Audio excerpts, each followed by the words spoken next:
White, a small business owner in Santa Cruz, California, and this is my brother. I'm Paul McDade, an editor and actor working in the TV and film industry here in Los Angeles. And you're listening to Trenchcoat Cigar Peugeot Wandering with Columbo. In each episode, we'll bring you a little Hollywood glamour, history, and behind the scenes as we walk you through Columbo, one of America's greatest TV detective series.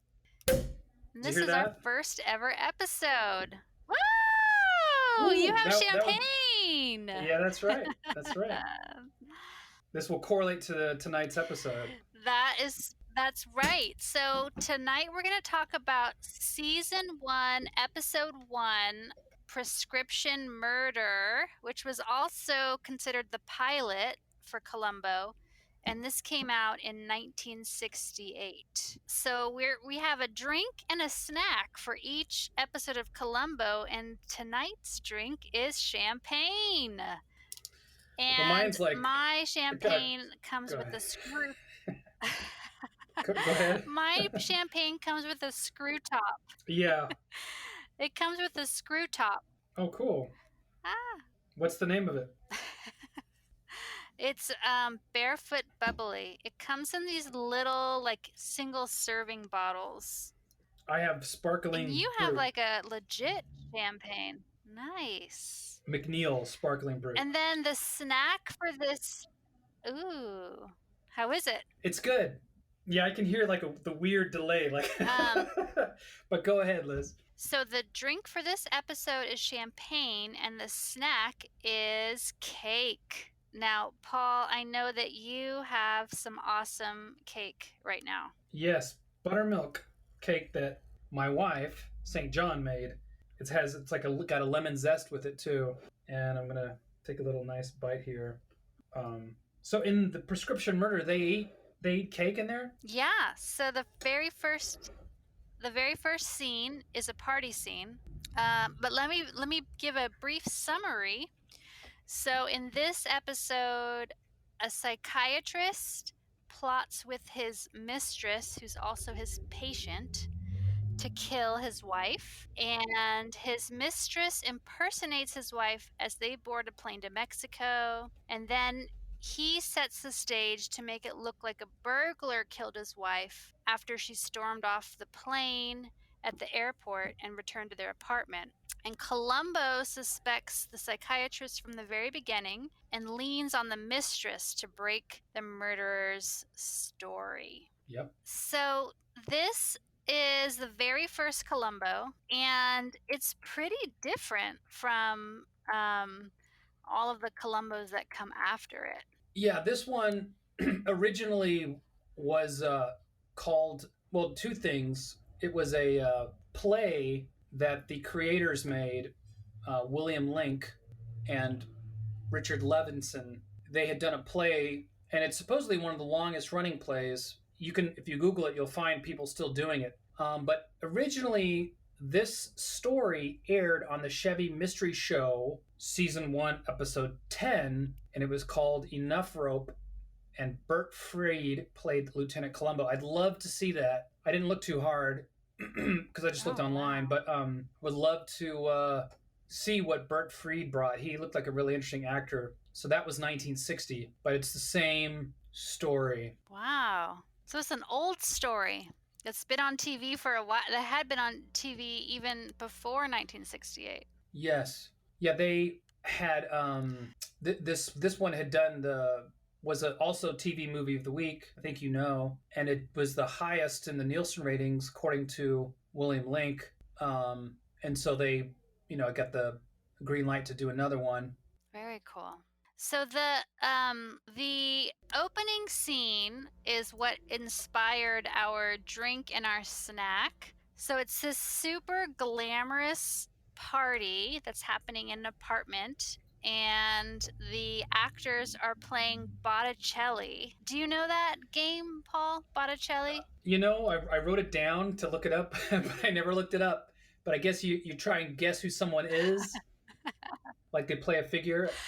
Yeah, you try to guess a famous person that someone's thinking of, and they have to be at least as famous as Botticelli. Ah, and who is he in the movie? And I don't even know Who? who Botticelli is. Yeah, I don't know. No, that's just the name of the game. But no, who is the doctor? Because the doctor in the scene, the psychiatrist, he's the one who you have to try and guess. Oh, yeah, I don't know. Because I bet you that really figures Yeah. in to the story. Oh, yeah, probably. Well, this opening scene is one of my favorite scenes from this episode. There are a ton of amazing dresses. So there's this woman, and this is very like late 60s luxury fashion. There's a woman wearing this head to toe yellow dress with feathers on the shoulders and feathers all along the bottom hem. And she's got her hair in this big updo, kind of like Marge Simpson's hair. There's another woman who's covered. She's wearing a pink dress that's covered with sequins. And then there's another woman, well, the wife of the main character, Carol Fleming, is wearing this beautiful dark green, silky, flowy gown with this empire waist. Anyhow, all the costumes in this scene are just amazing. So I had to look up who was behind the costumes, and it was Burton Miller, who actually got nominated for an Oscar for his costume design work with Edith Head, who Oh, you've probably heard of Edith Head. She's like yeah. one of the most famous costume designers. So the two of them were nominated for an Oscar for a film that was called Airport 77. But Burton Miller did a lot of other costume design work for TV shows like The $6 Million Man and the movie Damien Omen 2. So he has a big costume design career. Yeah, it looks like it. I Yeah, love maybe those the dresses. the Mar maybe the Marge Simpson thing inspired Matt Groening to create her hair that way, the feathers. Totally. So in this first scene, like I said, it inspired our snack and our drink. So they're having champagne and they roll out this big cake that has these crazy sparkler candles on it that are just like sparkling away. And then in this scene, we meet Ray Fleming, who's the villain, and his mistress calls him during the party, and he leaves, which upsets his wife. Yeah, he's doing like a house call. Yeah, he says it's a house call. And then in scene 2, Ray Fleming goes to see his patient slash mistress, Joan Hudson, and she lives in this amazing home. I don't know, Paul, are you familiar with this house, or had you seen this house in other like Hollywood films or TV shows? It's called the Stall House. Yeah, I've seen it before. I couldn't tell you offhand, but I'm sure they use it hundreds of times. I was gonna look that up, but it's so famous. Yeah, it's got the pool overlooking Los Angeles, the glass windows everywhere. Yeah, no, it's classic Los Angeles, and I'm sure the architect is very well known. It's a super beautiful home. It's on the National Register of Historic Places. And I did Google it. It's been in like 10 or 15 other films and TV shows. And Which it's, ones? yeah, like you said, it's just super modern. Um, it was in a movie called Smog, The Hmm. First Power, The Marrying Man, Karina, Playing by Heart, Why Do Fools Fall in Love, Galaxy Quest, The 13th Floor, Nurse Betty. I guess that's a TV show. Where the Truth Lies. Wait, what's a TV show? Nurse Betty? Is that a TV show or a No, that was a movie? movie. Yeah, that was Renee Zellweger with Oh, okay. yes, I forget the writer's name, writer director guy. Okay. It's also been in a few music videos and a video game, Grand Theft Auto. Oh, okay. Yeah. The Stall House. So cool. I think it would be amazing to do like a tour of Columbo sets, Columbo houses. Like you get on a bus, you go to LA, you get on a bus, and they drive you around. They show you all these amazing homes that they used in the filming of Columbo's. Yeah, that would be awesome. What do you think, Paul? Will you drive that bus? Well, if I could play Columbo while I do it, yeah. Now over here. Oh yes, Absolutely, we have to have Columbo driving the bus. That would be amazing. Okay, so after Let's get some money up together and do that. Okay, let's do it. After Dr. Fleming goes to Joan's house, he goes back home, and Carol Fleming, his wife, is pissed. And then I don't know if you noticed this, Paul, they sleep in 2 twin beds. Yeah, I remember. Yeah, I guess a lot of shows and stuff they always showed that. My friend Jamie's parents actually had twin beds when I was growing up. In El Paso? Yeah, in El Paso. Yeah. It's crazy, right? Did you know anybody whose parents had the twin bed set up growing up? No, but I could see because if you're just trying to sleep, That's true. for the most part. Okay, so and I have to say that Carol Fleming, her house coat and pajamas are amazing. So her like pajama shoes are these super chic little high heels. They're like kitten heels, the low heels. She just looks amazing while she's lounging in her bed. She's And she has very stylish. Shades on. Why does she have shades? Yeah, no, I noticed that too. Maybe just for the look of it, I don't know. I was wondering if she thought the lights were too bright. She looks good though. Yeah, I wonder if she thought the lights were too bright, and so she's like, "The hell with it," like the lights around you on set. And they didn't have dimmers back then, on all your bedroom lights. So then the next scene is at Ray's office. Joan comes in, his mistress, in this tight lime green dress. And I have to point out that the two of them start hugging and kissing before the office door is even all the way shut, which just is bananas to me. Yeah, crazy. So these guys are scheming. Yeah, I did notice you can see the carpet from in his office, like one of the first shots of his psychiatry office. Past the bronze statues and the desk there, you can see where the prop people and the set designers just had more of that rug cut up, and you can actually see the wood floor underneath it because the section is like cut diagonally, so it's not cut very well. It's only in one shot. It's like an extreme long shot. They didn't push in far enough with the camera, so that was pretty funny. Oh, yeah. Whoops. A little blooper there. Save that for the blooper reel. Then the next scene is back at Ray's apartment. Ray and Carol in Ray's apartment. Carol again looks fabulous. She's wearing a dark purple house coat with brown fur cuffs and 3 strands of fat pearls around her neck. She just looks amazing. And this next scene is the murder scene, which I think, when I think about all the Columbos, usually the violence is a pretty quick part of it, but this time it felt really long and drawn out, and I just did not enjoy that. Did not appreciate this murder scene here. Yeah, I thought the same thing. I was surprised and it was disturbing. I was like, so I turned away. I mean, I've seen plenty of horrific footage over the years, and as I get older, it becomes harder to look sometimes. But yeah, that was like, I was surprised. Yeah, me too. It was not, when I think of Columbo, the violence is usually, often you don't even see it, it's implied. But here it was just very, I didn't enjoy that part at all. Oh, and I just want to say one thing. So after he kills his wife, he ransacks her purse, and he's kind of going around the apartment trying to make it look like a robbery or a burglary. And his wife has on her dresser, she has this big bottle of red liquid and then another big bottle of green liquid on her dresser, on her bedroom dresser. And I just was wondering, what did she have? What were those props supposed to be? I don't remember that, huh? Maybe she's a boozer.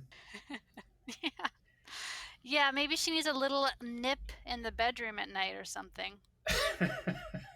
Don't we all, Liz? I don't know. I guess, Paul. I guess. Okay, so the next scene, he's killed his wife. His girlfriend shows up, Joan Hudson, who's also his patient. She puts on this dress of Carol's. It's wool with gold or brass buttons and these cute short gloves. And then they head off to the airport to LAX and they board the airplane. There's this amazing little lounge area. I don't know if you noticed this, Paul, but when they first board the airplane, there's this Oh yeah, super cool little loungy area. Did you notice that? yeah. The second time I watched it, yeah, it's like a little round table where no one's sitting at. Yeah, no one's sitting there, but it's like these cool, like low cushioned vinyl benches. It looked like kind of the Jetsons, a little bit like space agey, and this weird wallpaper all around. Anyhow, I thought that was really cool. Yeah, it looked inviting. Maybe you and Elliot, Yeah, your totally. husband, can go to one of those things next time. I know, right? How do we get an airplane that has a lounge in the front? Like I'm all about that. First class, maybe. Yeah, maybe. So then the next scene, Joan returns Carol Fleming's clothes, puts them in the laundry bag outside the bedroom. And then we also see that Ray Fleming is in Mexico. So on the plane, the two of them pretended to have a fight, obviously, so that Joan left. And then we next see Ray is on a boat in Mexico. And I was going to ask you, Paul, with all of your Hollywood experience. So Ray's sitting on this boat and it kind of looks like it's moving and it looks like it's on the ocean. So how do you think they would have filmed that back then in 1968 or 67 even? This was probably filmed before it came out. Yeah, just projecting a film behind them on a screen, which is that they still do that today. It's just gotten a lot better. One show I worked on, they did that for some of the scenes when there's dialogue in the car. I mean, they'll do it all ways. They'll actually shoot it out. But yeah, that definitely looked like a big old screen behind them, right? Yeah. But then how do they make it look like the boat is moving that he's sitting in? They probably have either someone moving it, or it could be on like a mechanical type thing, or it could be on something that gives the illusion of it's up on something and they can just move it around a little bit. Like I don't know if it's ropes or Okay. different platforms that they build, but definitely that was in this at Universal lot, I'm sure, in one of their back Yeah. studios. Yeah, totally. Well, the next scene is super exciting because we finally meet Columbo. And I looked at the time stamp. It was 32 minutes into the episode when we finally meet Columbo, which is kind of crazy because usually you meet him within at least like 5 or 10 minutes. Yeah, that's very interesting that they would do that, because I'm pretty sure William Link said in one of the interviews that I heard that someone was saying, he comes in so late, people are not gonna, we need to have him come in earlier. At some point, I believe someone said that to him, and nowadays it's, I'm sure you'd get the same flack, like where's our main character, so you'd have to have Hmm. some pretty good pull in Hollywood in your project and know what you're doing, to stick to your guns and to get your way. But yeah, I think that's another thing that makes Columbo so strong. Yeah, and Columbo looks so different from the way he normally looks. Like in later episodes, he looks really different in this first pilot episode. Yeah, yeah, he looks more polished, right? Yeah, way more polished. He's got a whole bunch of cigars sticking out of his suit pocket, and he's kind of chewing on this long cigar, which just looks weird, and his hair is really combed and short. I think I think this was like the one of the first times he used this suit because I feel like it's the same suit, but in this episode the suit is new, and then in the next episode it's like 3 years old, and so you can really feel the difference in the later episodes. Well, supposedly he did keep the same jacket through the whole series. He said that on an interview with some woman, news anchor lady. I found an interview. I don't know if he's pulling her leg or what, but that's what he said. That's pretty crazy. I bet that suit was super smelly. Yeah, I was gonna say John Milius, the writer director, like one of Tarantino's favorite writer directors. I think he had a jacket like that, and people told him to get rid of that jacket. He did like Apocalypse Now with Coppola and Oh, cool. a bunch of other stuff. And I think I have a jacket like that too. So Why don't you get rid of it, Paul? I'm just kidding. You don't have a jacket like that? No, I think I do have a jacket, but it's not that bad. It's not terrible. Like no one's commented on it yet. Okay. Because come to think of it, Elliot, my husband, definitely has a jacket like this where I have said it's gotta go. It's just too stained, but he does not, he holds on to it. Well, He yeah, loves it. because you don't mean you're consciously using it. Not being too wasteful in the world. I suppose part of it. And if it still works, if it still keeps you warm. Yeah, totally. Okay, so the next scene after Ray comes home is at the hospital. He's going to see his wife. And I just have to point out that back in the day, hospital patient records were on a Rolodex. Yeah, That was bananas. Yeah, and this is where we kind of start to see Columbo's style as an investigator. Like he starts to ask questions to Ray Fleming, but also Ray Fleming's friend shows up at the hospital to kind of comfort Ray and, check in with him or whatever. And so you start to see Columbo's signature interrogation style where he never comes right out and accuses anyone of anything, but he's just sort of confused about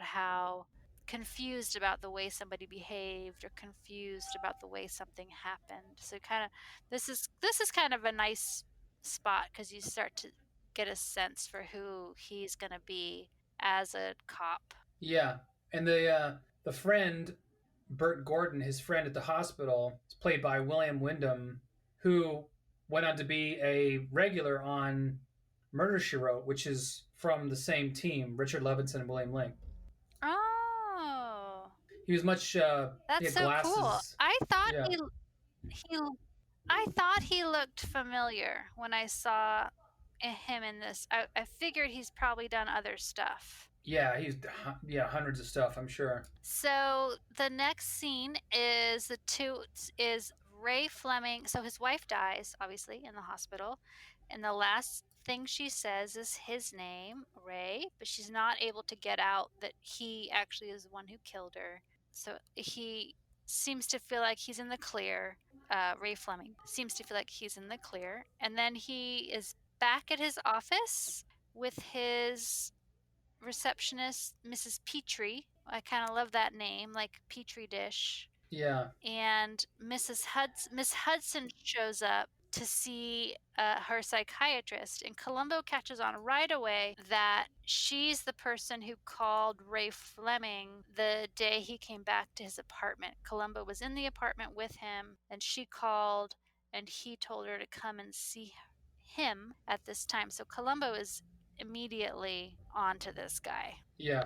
And then I want to skip ahead to the interrogation room where somebody has called the cops and confessed to the murder. This kid named Tommy. Yeah. And they're recording him. They're recording Tommy's confession on. Do you think that that's an 8-track, Paul, that they're recording him on? Do you remember that? Or yeah, no, I think it's just like a reel-to-reel. Reel-to-reel? What is that? Yeah, like our dad had. Yeah, so the 8-track was looked like a big cassette, like a VHS. So that is a reel-to-reel. Okay. Yeah, and Anthony James plays Tommy, and he was getting really good roles at that time. And when I was living in Munich, Germany, a friend of mine invited me to spend the night on Saturday, and I was in the 5th grade. And he had recorded on VHS a TV show called Buck Rogers in the 25th Century, I think it was called. And this guy who plays Tommy in this Columbo episode, he was in it, and I always thought he was so good because in the science fiction show I saw at my friend's house, he played like a good alien, but you thought he was bad. I'm not remembering it right because this was years ago in the 80s, but I always remembered him because he really sort of touched me, and the show was dynamite. As a kid, I just loved the show. Anthony James said when he played this character Tommy, he thought that what he was thinking about for his character was that he wants to commit suicide. So he wants his life to end. So how does he do that? He pretends to be a killer, and he brings himself to the station and confesses to something he didn't do because he doesn't care about living anymore. He just wants to go to jail or get the penalty or whatever. So as an actor, I heard an interview with him on Mike White, not the writer, actor, director Mike White. Another Mike White has a podcast. I forget the name of it, but he had Anthony James on, and I listened to it, and he just seems like a really cool dude. But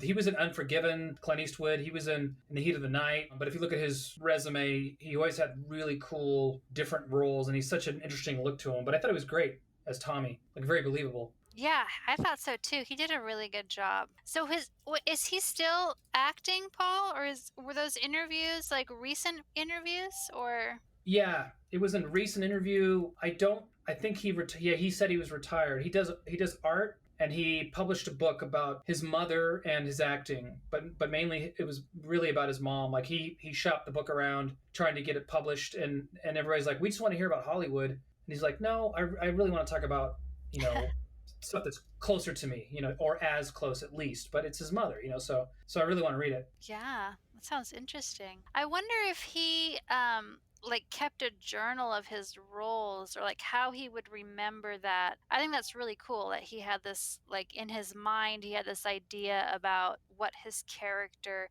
he probably gave himself more direction than, he probably got from the directors. And I wonder how he remembers how he got himself into that role, That's really cool. Yeah, his interview, he strikes me as someone who takes care of his mind and his body and is planted firmly on his feet. Yeah. He doesn't let stuff go I'll to have to him. listen to that. That's really cool. Yeah. Oh, the other thing that the other vintage trait of this interrogation room, besides the reel-to-reel, was that there were 3 green glass ashtrays on the table in the interrogation Oh, room. wow. Just in case every single person wanted to have multiple cigarettes in that little room at the same time. Yeah, I guess it's just so common. Totally.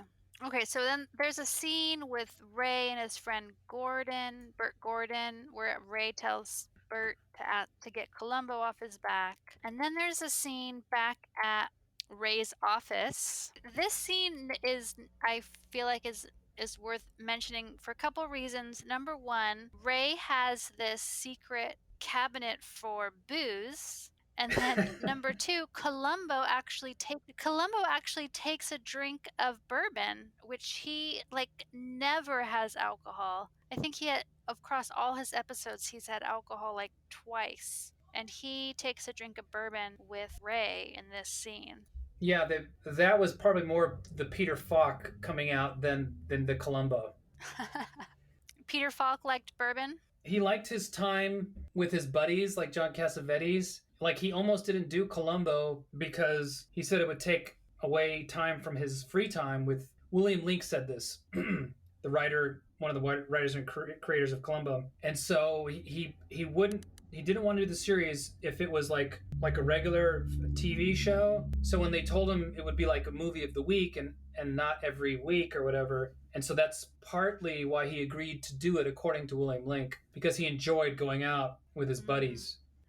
And he didn't need the money? Like, did he have some other kind of income or something? I think at this point, I think he was pretty successful as an actor. Oh.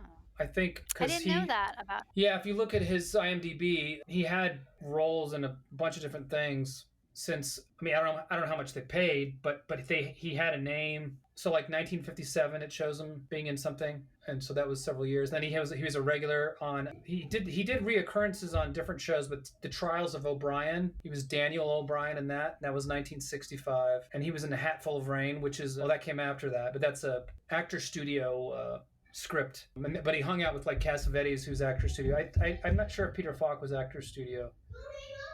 But no, he was pretty busy, and I'm sure he was doing fine money wise. That's my guess. I'm not sure, but that's what it sounded like. He was doing good. Yeah, that's cool. Can I say one more thing about the scene?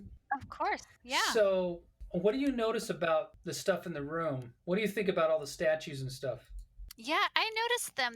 That there were like it looked yeah, I thought it was interesting that he had these kind of sculptures up on his walls. Like, I mean, they looked kind of arty. I don't know. I didn't get a great look at them, but Well, some of them. what did you think? Yeah, I was trying to think that too because I was like, is that Napoleon? Like that the bronze one close to the camera? And then when he opens his bar, there's Uh-huh. photographs that look like people from Waterloo or something.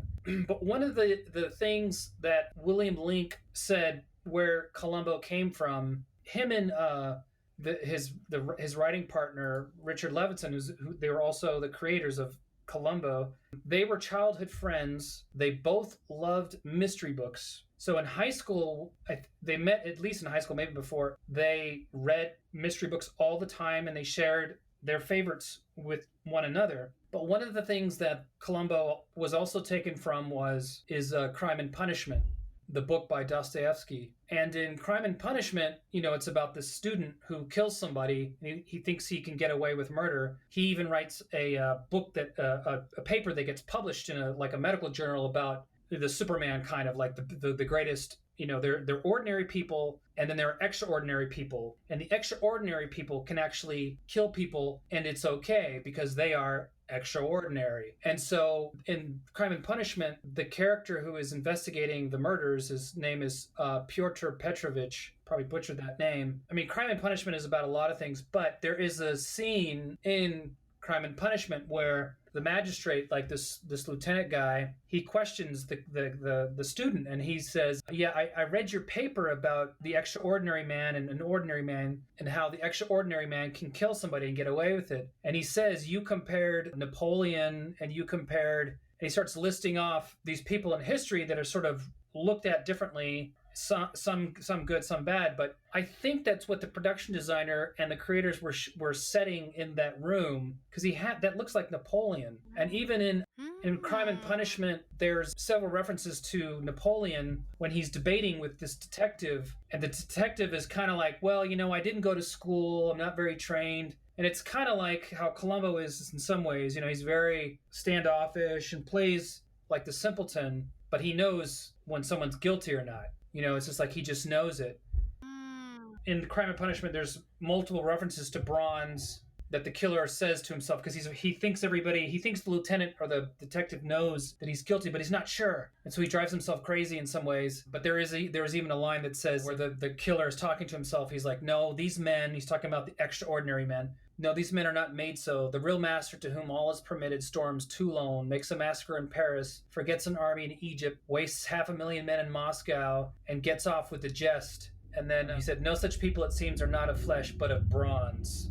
So it's like the extraordinary man really is just Mm. like symbolic, like a bronze statue. It's not really a human thing. But it seems like the argument that Columbo has with Dr. Ray Fleming here is directly that same thing. About Dr. Ray Fleming says, well, I'm not talking about morals here. It takes courage to kill somebody. He's like, you do it. I forget what he says. He's like, you do it Right. because, do you remember what he says? No, but I remember Columbo saying, wouldn't you call this kind of person insane? And Dr. Fleming's like, not at all. Why would you? This person is just doing whatever. I don't remember what he says. But yeah, it's along those similar lines of like, this person could be a hero or something. Yeah. Yeah. So the seed of Crime and Punishment is kind of reflected a little bit in that room. Yeah, that's so cool, Paul. I didn't realize that. That's awesome. Yeah, that conversation that they have is definitely like a more. I guess maybe he has that occasionally in other episodes, but it definitely feels more philosophical, and I could see it being inspired by that novel for sure. That just, it gets deeper than usually these kinds of things get. Oh, is that right? Some of the other ones, he doesn't really get, I guess, talk as much, huh? No, I don't feel like he sits down and really, yeah, really dives into the psyche or the mind of the killer all the time. Well, there's just a couple more scenes before the end here, and I did want to make a note. So there's the scene with, after the two of them share their bourbon, he goes to see Joan Hudson at the movie set. She's dressed like a Greek goddess or something. And I did want to point out that her character was so strong and really stood up to Columbo, which I thought was pretty cool, even though, she's definitely done something horribly wrong. But she, as a character, in that moment, she's able to recognize her rights, which I think is kind of rare. Like sometimes people just fold and just say whatever. But in this scene where he's trying to really nail her down for her part, she really stands up to him. Yeah, I thought she was wonderful. Yeah, I really was on watching it again. I was really moved by her being upset, and just but also that I like that she had this strength. Like, what do you have? Like, why are you doing this? It's very real. Yeah, she did a really good job. And I looked her up and then I didn't write it down, but she did a lot. She was a working actress for, most of her life. I don't even remember her name now, but yeah, she was impressive. Yeah, her name is Catherine Justice, and Oh, there you go. I watched an episode of The Invaders, which came out a year before. The episode she was in, it was called The Innocent.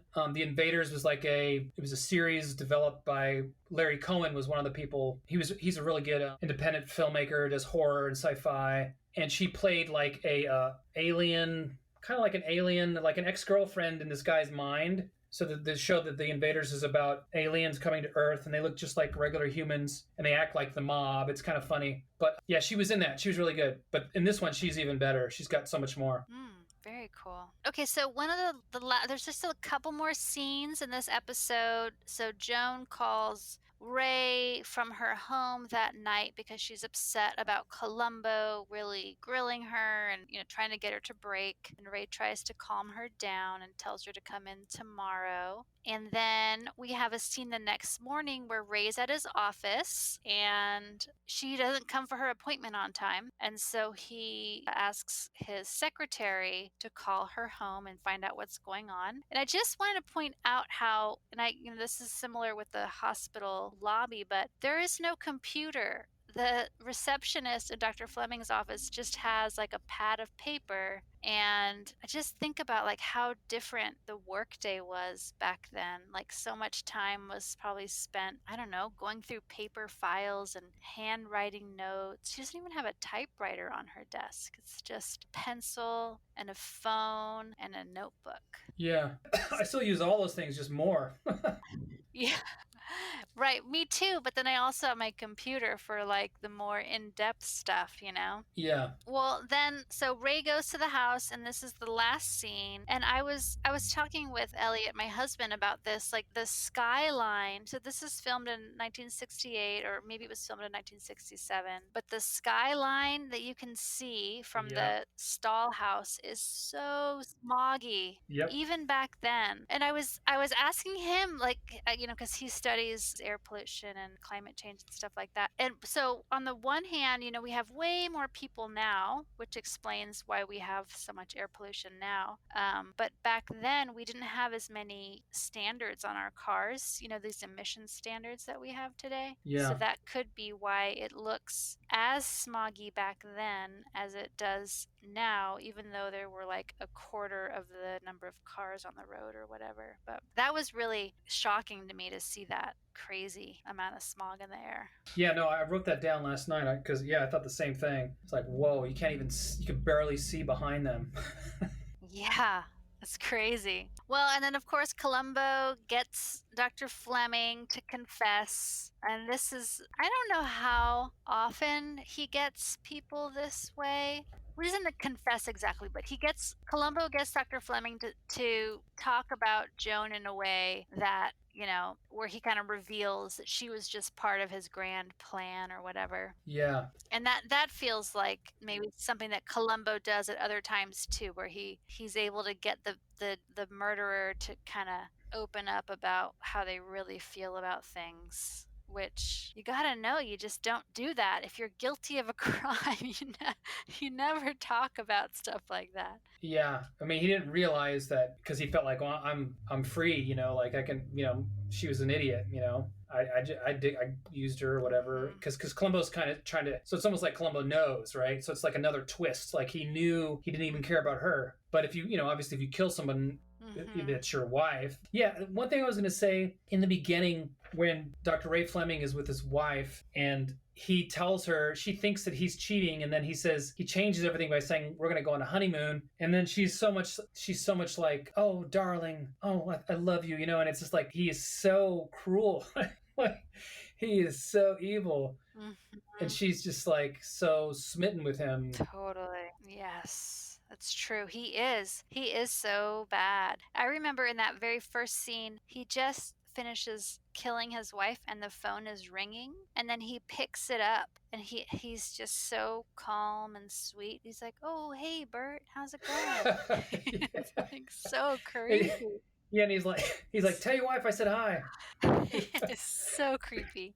He does a good job. Gene Barry, right? That's Gene Barry. Yeah, Gene Barry actually was in another episode that those guys wrote. He was in an Alfred Hitchcock episode that they wrote, and they used to write for the Alfred Hitchcock magazine, and then they wrote for the Alfred Hitchcock Hour based on maybe their magazine articles. But there was one episode that Gene Barry was in. It was called Dear Uncle George, and Gene Barry plays Dear Uncle George, who's like a Dear Abby. It's not his real name, it's his pen name, and people write in. But in that, it's not unlike his character in Columbo. So I'll just say that in case somebody wants to see it. But it's really good. It's a really good, and you could get that online for free too as well. One thing William Link said, so William Link and Richard Levinson also wrote a movie called Istanbul Express. It's a TV movie. It came after Prescription Murder. Had some of the same people, I think the same director, but Gene Barry's in it again, and he's the main character this time. Yeah, it's the same director, Richard Irving. But Gene Barry, so he had acted in at least 3 things that Levinson and Link had written. So William Link said he was in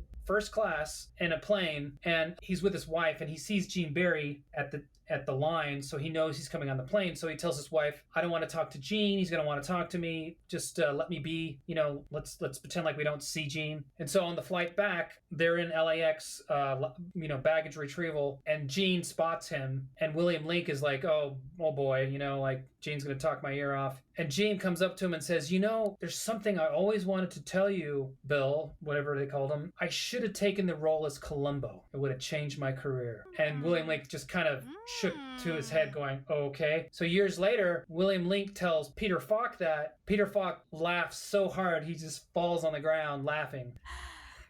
Because he couldn't picture Gene Barry doing that? I don't think he could have played the role like as well as Peter Falk. It would have been different. Well, that, I wonder that sometimes, like, is this actor playing a role, or is this actor kind of playing themselves, and this is like what they're capable of? Because he could have just been kind of playing himself, obviously more cruel, but like he might not have had that sort of range that you see from the character of Columbo, where he plays kind of humble and a little bit awkward and posing, and I don't know that Gene Barry would have been able to pull that off. Yeah, well, William Link and probably his partner, they both wanted Bing Crosby to play Columbo. And William Link said he saw Bing Crosby in a movie called Man on Fire, and it's about Bing Crosby. It's a straight role. He's divorced, and he's raising his son on his own, and it's about a divorce basically, and the wife wants to see the son again. And I watched a lot of it, and Bing Crosby's really good, and he could play that character where he's not sure, he's like a simpleton. Oh, I'm just I don't know. But Bing Crosby did smoke pipe, but then anyway, Bing Crosby supposedly said he didn't want to lose his golf time or something. But there's a line in the movie where Columbo says, my wife wants me to smoke pipe, but I just think they're just too complicated or something like that. So I thought there was someone mentioned that on IMDb that that maybe he's referring to Bing Crosby. Yeah, it's hilarious.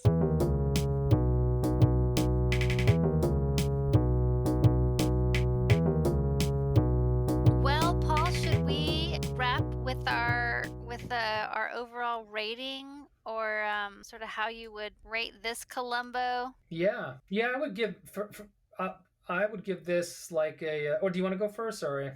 No, you go first, because you're Okay. better at rating things. Because I haven't seen a Columbo in a long time, I give this one like 8.5. I might give it more because it's just so fun to watch, and it's hard for me to like enjoy watching stuff twice unless there's a gap, like of a few years or something. But I've never seen this one, I don't think. So I didn't know what was going to happen in the sense of like how he was going to get caught up, And I'm always keep thinking that there'll be a Columbo where someone doesn't get caught. But yeah, so Yeah. I would give it like 8.5. I think because I want him to be wearing. Out of 10? Yeah, out of 10. I think because I want him to be looking like the Columbo that we all know, But the music, Dave Grusin, Yeah. and the titles, the Rorschach test in the beginning, the music by Grusin and someone else, I forget who else helped him with that or how many people, but was wonderful. Like it super weird and cool. Yeah, it was cool. Yeah. For me, I gotta say that this is probably in my bottom half of favorite Columbos. My bottom, this is in my lower half, my lower favorite half of Columbos. Yeah, that's good. I think part of that is because Columbo's not quite himself. Yeah. He talks kind of softly, and Yeah, I noticed that.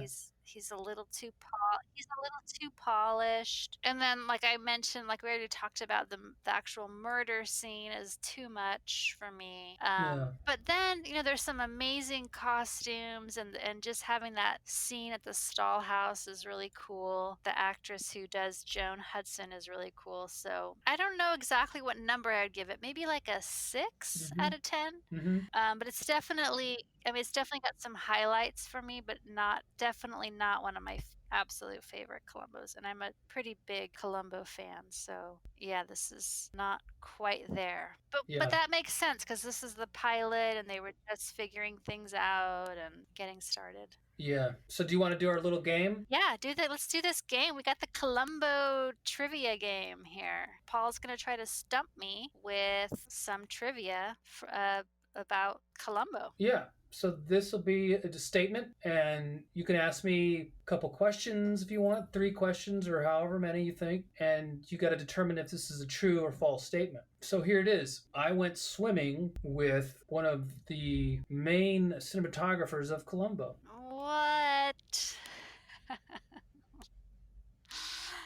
Okay, where is this swimming supposed to have taken place, Paul? It was in California at like a hotel like north of here, and it was me. I don't know why I'm laughing. St. John, and I don't think Vesta was born, so it was just Laris and Felix. Lieutenant Liz, Lieutenant Montez. Okay, I'm gonna say that's true. My guess is that's true, Paul, because you gave just enough details to make me feel like maybe it actually happened. Yes, it's true. Yeah, we went to. I was right. Yeah, yep, you got me. Yeah, so yeah, we were at the beach at a hotel, and they had a pool at the hotel, and I was swimming, and I'll look up the guy's name, but yeah, we were swimming. Oh wait, you know what? It's false. It was the cinematographer.